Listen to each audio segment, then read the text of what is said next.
কড়াইটা আমি গরম করতে দিয়েছি। এবার 4টা শুকনো লঙ্কা দিয়ে দেবো, হাফ চামচ জিরা নিয়েছি, হাফ চামচ মৌরি নিয়েছি, আর একটা বড় এলাচ নিয়েছি। বড় এলাচ তরকারির স্বাদ বহুগুণে বাড়িয়ে দেয় এর সেন্টের জন্য। এটা একটু ভেজে নেব।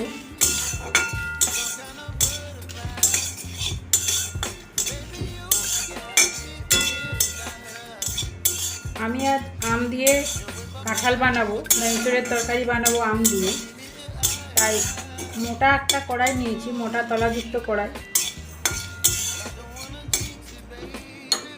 এটা আমার ভাজা হয়েছে। এবারে একটু হিং দিয়ে দেবো।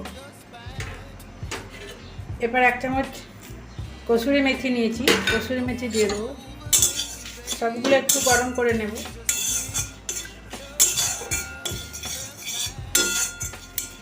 এটা আমার হয়ে গেছে।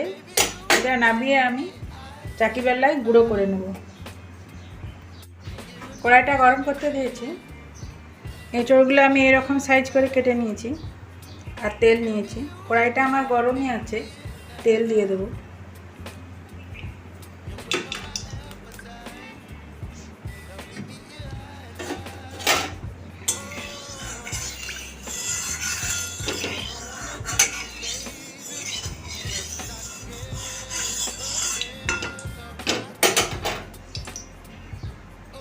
এবার আমি এঁচড়গুলোকে ভেজে নেব।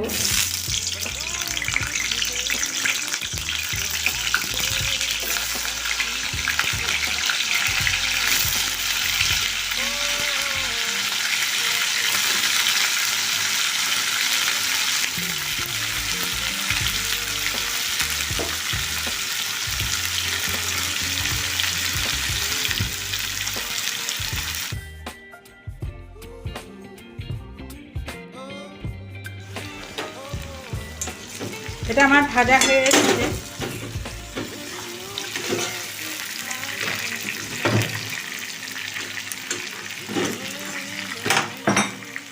গ্যাসের আঁচটা একটু বাড়িয়ে দেবো, দিয়ে একটু লাল করে ভেজে নেব।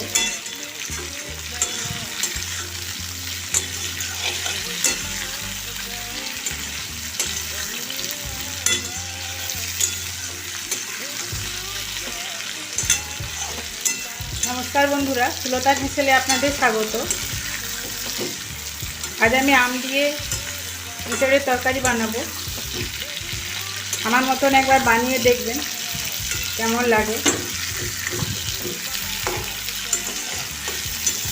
আমার মায়ের কাছ থেকে শেখা এই রেসিপি আপনাদের নিশ্চয়ই ভালো লাগবে। রান্নাটি যদি ভালো লাগে লাইক আর সাবস্ক্রাইব করতে ভুলবেন না যেন। এটা আমার ভাজা হয়ে গেছে। এরপর আমি গ্যাসটা বন্ধ করে দিলাম, দিয়ে এটা আমি তুলে নেব।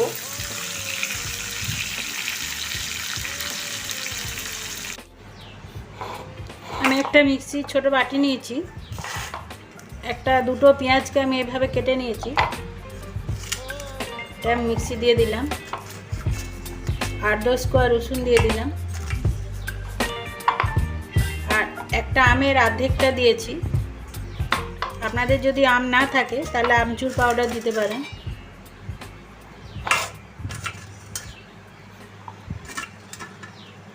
এটাকে আমি মিহি পেস্ট বানিয়ে নেব, আর এটাকেও আমি একটু পিষে নেব।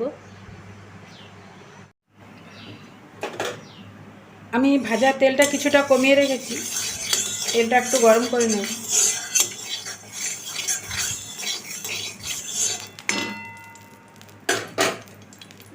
এরপর মিক্সিতে যে মশলাটা বাটলাম ওটা দিয়ে দেব।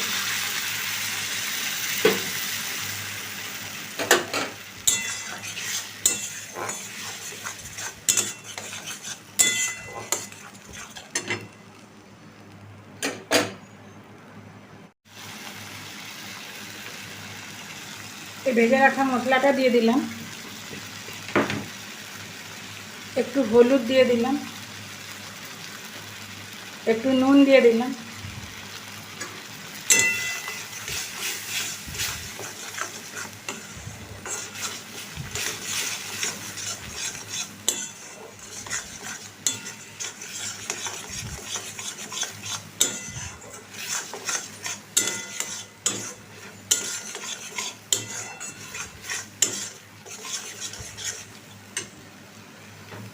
এবার ইঁচড়গুলো দিয়ে দেবো।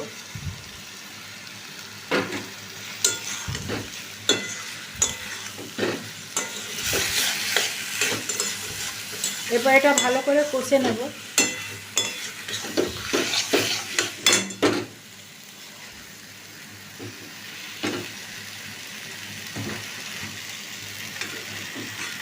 আপনাদের যদি আরও কালারের দরকার হয় তাহলে একটু রেড চিলি পাউডার দিয়ে দেবেন। আরও যদি দরকার হয় তাহলে ওই শুকনো লঙ্কাকে জলে ভিজিয়ে বেটে নেবেন।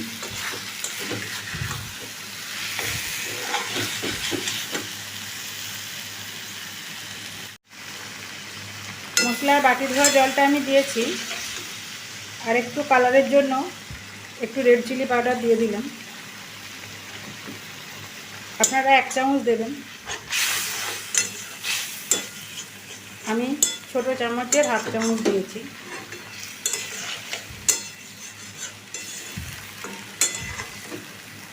এটা পরে ভালো করে কষিয়ে নেব।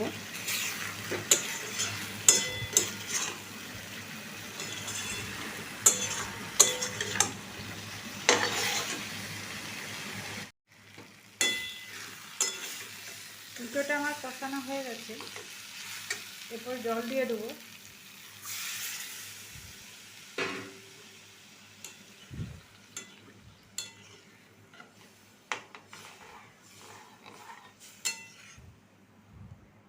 এটা এরপর ঢাকা দিয়ে মিনিট 10 সেদ্ধ করে নেব।